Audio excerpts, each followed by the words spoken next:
দোলের আগের দিন বসন্ত উৎসব উপলক্ষে মিষ্টির একটা প্রোগ্রাম থাকায় আমি মিষ্টিকে নিয়ে পৌঁছে গিয়েছিলাম নিউ পথচারী ক্লাবে পৌঁছানো মাত্রই দেখতে পেয়ে গিয়েছিলাম রাস্তা দিয়ে যাচ্ছিল শ্রীগুরুর শোভাযাত্রা।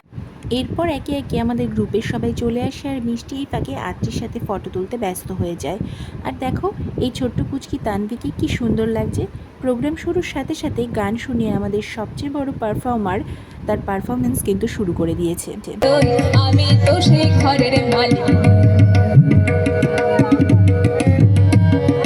আর এইসবের ফাঁকেই মিষ্টি আর আত্রি গিয়েছিল পাশের একটা পার্কে দোলনা চড়তে, আর এর মধ্যেই মিষ্টির টাইমও চলে আসে। দিগন্তে ওই ফুলের আভা লাগলো লাগলো, নীল দিগন্তে ওই ফুলের আভা লাগলো লাগলো, নীল দিগন্তে বসন্তে সৌরভের শিখা জাগলো বসন্তে। আর আজকে আমার সবচেয়ে বেশি যেটা ভালো লেগেছে সেটা হলো এই পুচকি গুড়গুড়িটার পারফরমেন্স। তোমাদের কেমন লাগলো কমেন্টসে জানিও।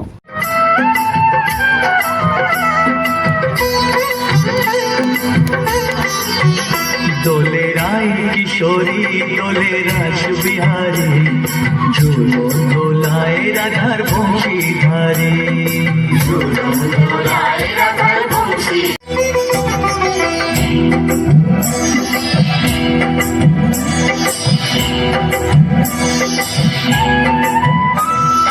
ও ললিতা ও বিশাখা, ঝুলো দোলা ও বিশাখা।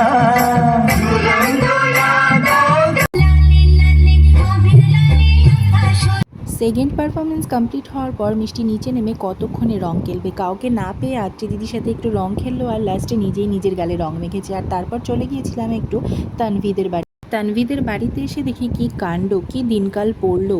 এইটুকু পুচকিরা নিজেরাই নিজেদের সেলফি তুলতে ব্যস্ত। এরপর সবাই মিলে একটু ন্যাড়া পোড়া দেখতে গেছিলাম, আর বুড়িকে কিন্তু এখানে আলু টমেটো আর বেগুন দিয়ে মালা পরানো হয়েছিল। আগে ছোটোবেলায় এই ন্যাড়া পোড়া পোড়ানোর জন্য 7 দিন 10 দিন আগে থেকে সমস্ত জঙ্গলে গিয়ে পাতা কুড়িয়ে জড়ো করতাম। লাস্ট গত 2 বছর ধরে আমাদের বাড়িতেও আমরা ন্যাড়া পোড়া পুড়িয়েছিলাম, কিন্তু এবছর একটু প্রবলেমের জন্য আর সেটা হয়নি, জন্য মিষ্টির মনটা খুবই খারাপ ছিল। যাই হোক, তানভিদের বাড়িতে আসায় ওর ন্যাড়া পোড়া দেখাও হয়ে গেল আর আনন্দ করাও হয়ে গেল। বুড়ি পোড়ানো দেখতে দেখতে ভিডিওটা এখানেই শেষ করলাম। তোমরা সবাই ভালো থেকো, টাটা, বাই বাই।